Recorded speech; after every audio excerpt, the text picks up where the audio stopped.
Before I begin this video, I wanted to offer a brief trigger warning.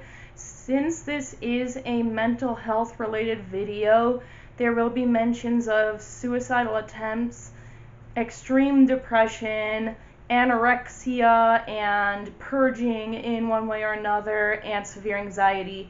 If you think this is going to bother you or anyone that might be watching this video, I suggest that you just click away and watch next week's video instead, because the last thing that I want to do is trigger or hurt anyone with this video. I'm trying to help.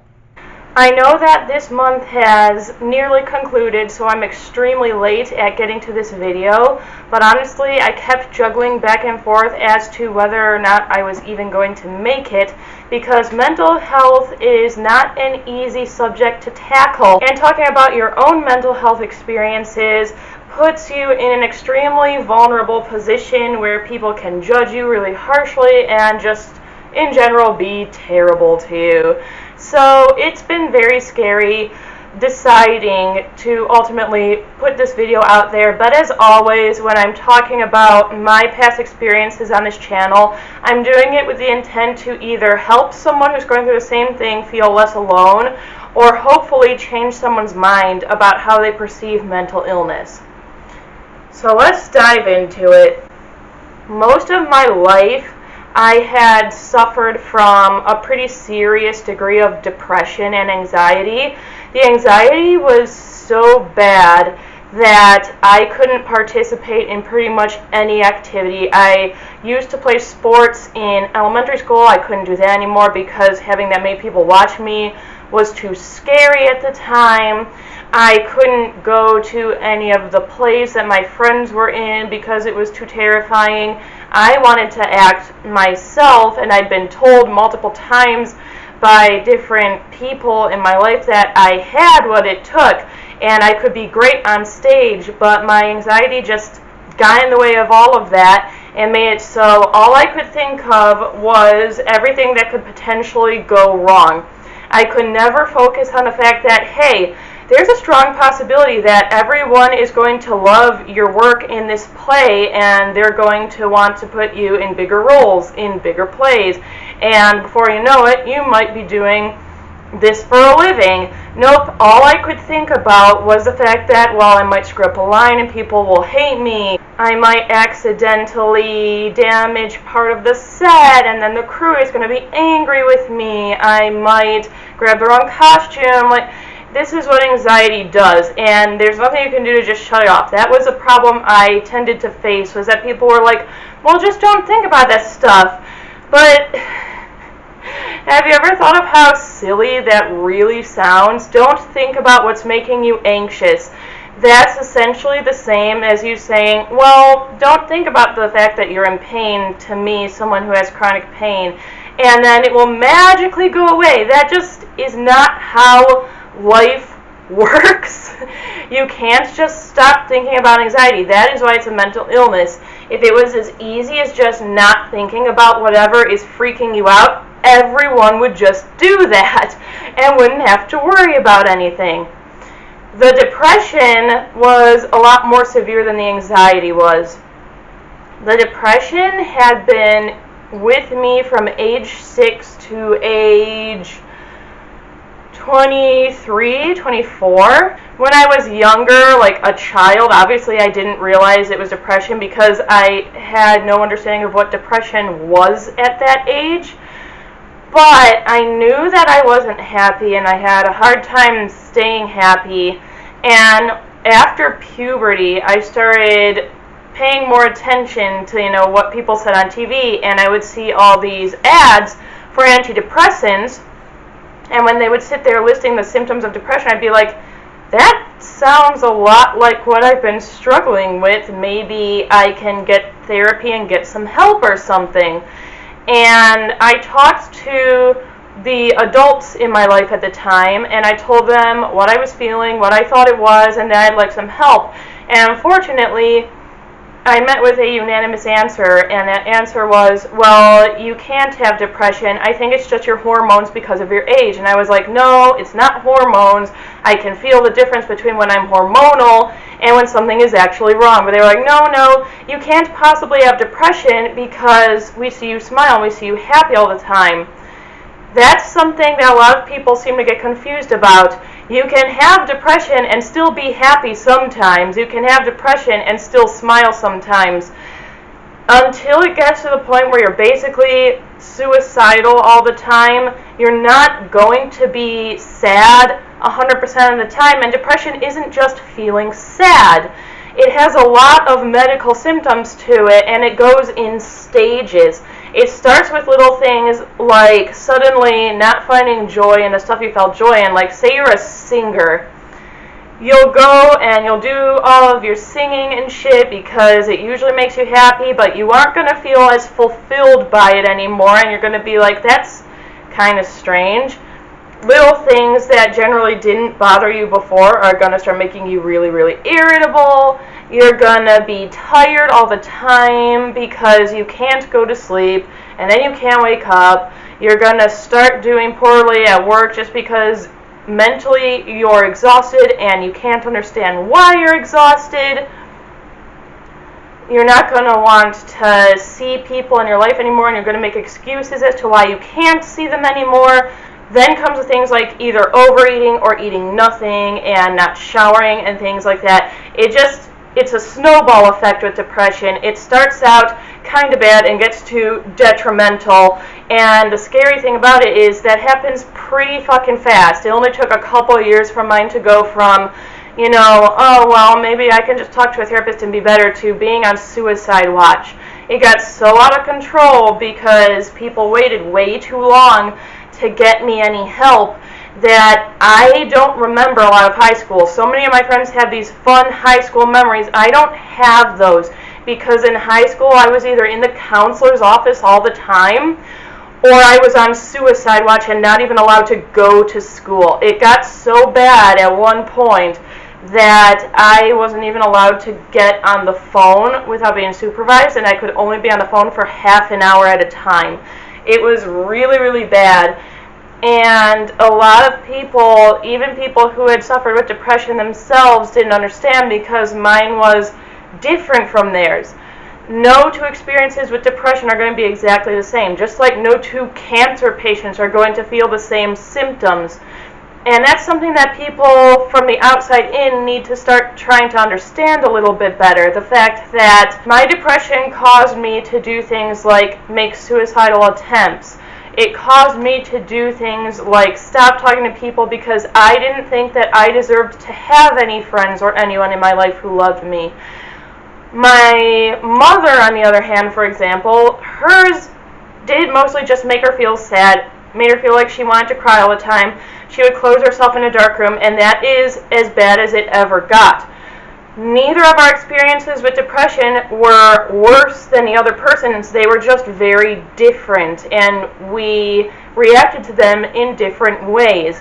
And because of that, she had a lot of difficulty understanding why I was getting so bad.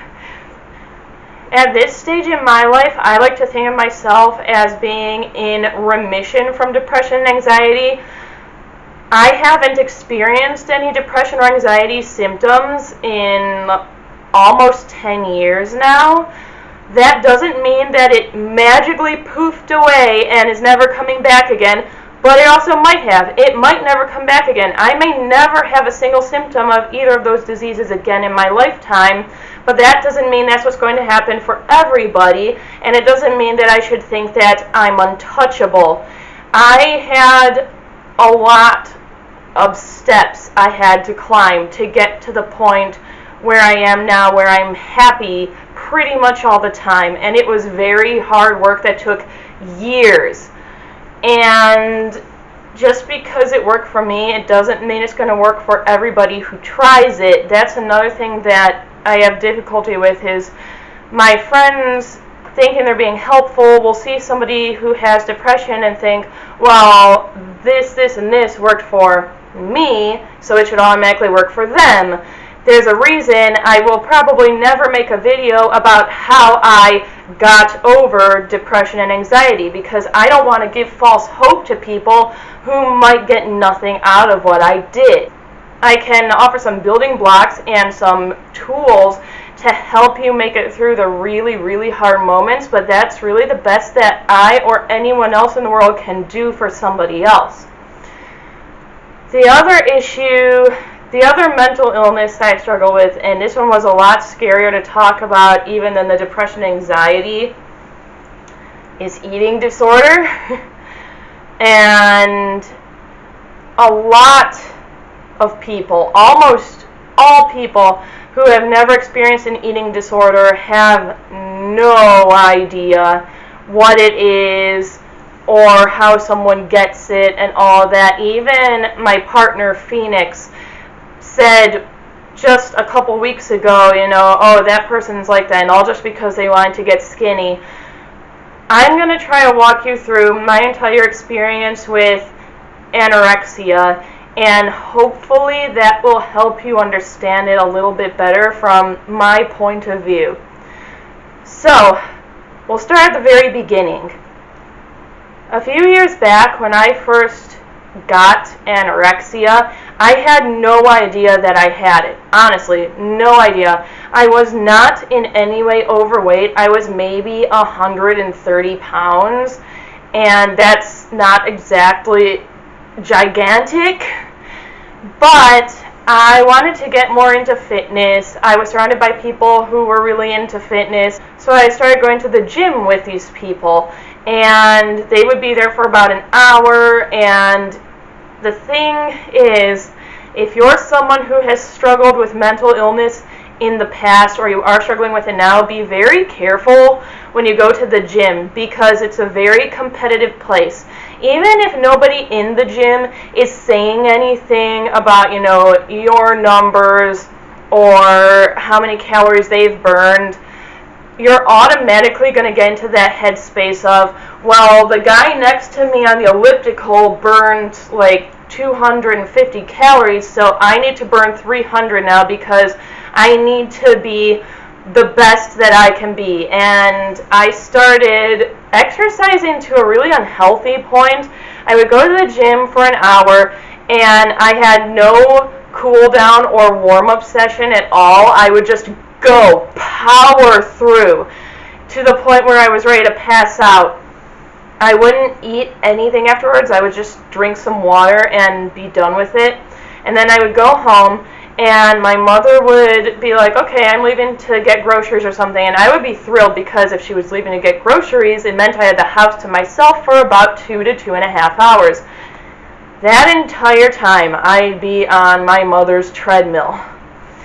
So I was working out, doing like hardcore workouts with no slowdowns at all for like 3 to 3.5 hours almost every day, and I would just keep pushing myself, and every single morning without fail I had to wake up and I had to drink some water or some juice or something, and I had to go for a 1 to 2 mile long walk. And that wasn't good for me to begin with, because I already had the diseases that I have, and I'm not supposed to be pushing myself that hard with those. And the more calories I burned, the happier I got about myself as a person. I was sick. I had to quit work because my doctor said that I was going to kill myself if I kept going. I had almost been killed by my own brain when I had depression. I had recently come out as LGBT and lost a bunch of people. I had zero control over my life. The only control I had in my life was how many calories I was burning. And it went from trying to burn 200 calories per workout to burning 3 and 350. And then it got to like 400 calories a day is what I tried to burn. And once I got to that point, and I was pretty happy with that, I put my FitnessPal on my phone, and I lied about my weight. I said I was 150 pounds when I was nowhere near it. I was closer to 120 by this point. and I would log in all the food I ate, everything that I drank, everything, and I did not allow myself to go over 500 calories per day. If I went over that 500 calorie mark, I would force myself to work it off right then and there. And it was horrible because being that my family wasn't home a lot, they were working or doing farm stuff, they didn't see it. They didn't see me working myself to death. They would see me eat something, and knowing that I have a lot of dietary restrictions, they didn't think about the fact that it was a tiny portion or that it was really overly healthy foods that I was eating. And before I knew it, I hit the point where I was 117 pounds. I was so weak, I could not get up by myself. I needed help going to the bathroom. I needed help getting across the room to get anything that I needed. I could barely lift myself. I was in so much pain that I would scream if I moved the wrong way, because I dumped about 12 pounds in 2 weeks. You should never want to dump that much weight that fast. It's so bad for you. And even though I was in horrific amounts of pain and I was so weak I couldn't function, I was incredibly happy. I was happy because I looked the way that I wanted to, and it was terrible. And eventually, what led me to calming down with the anorexia was the fact that I can't see what I look like in the mirror. If I look in a mirror even today, I see someone like twice the size of myself. The only time I've ever seen myself the way other people perceive me is in photographs, and generally I just do face selfies on my Instagram, so I don't really see my whole body. One day, someone else took a photo of me standing next to my sister, and I looked at it and I realized that I could see every single rib protruding out, that I had like no skin on my arm. I could wrap my whole hand around it, and I was horrified because I had not realized how bad I'd gotten and how skinny I'd become. I had absolutely no idea because I couldn't see it until then. And that's when I started calming down. I didn't start just, wolfing down food. It was a slow process. I had to up the calories I allow myself per day a little bit, gradually over time, because if I tried to pack it all back on myself at once, I could have really hurt myself. Unfortunately, I think that it's always going to be relapsing anorexia, because even though for the most part I'm okay now, if I feel that I've overeaten, if I eat like an entire Ben & Jerry's or I eat a slice of cake or something, you can bet your ass I'm gonna take laxatives that day.